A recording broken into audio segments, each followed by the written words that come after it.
қазір андай болып отыр, үй ішіне сұрақ қойылып отыр да, үйдегі отбасының ішінде кім ұнамайды дегенше, сізге бала шағаларыңыздың арасында сәл андай ұнамайтындауы кім? Онша емес деуі. Маған бәрі ұнайтын сияқты өзіме. Ұнамайтындай.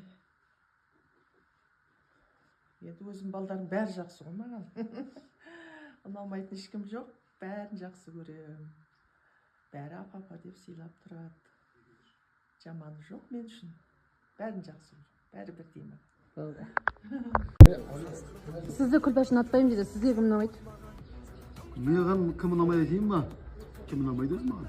Үйдің ішінде. Үйдің ішінде Наконай ұнамайды. Наконай ұнамайды. Наконай айттан барамыз онда. Күлбаш сізді ұнатпаймын дейді. Оған не дейсіз? Күлбашқа ма? Құдай қаласа 2-3 күн күтсін. Анау дуалаған адам дейі барады да. 3 күннен кейін қайтып түсінетін боласың дейді. Наконайға кетіп қайттым.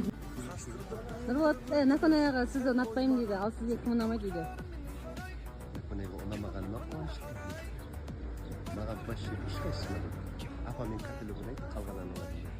Ең ұнамайтыны кім?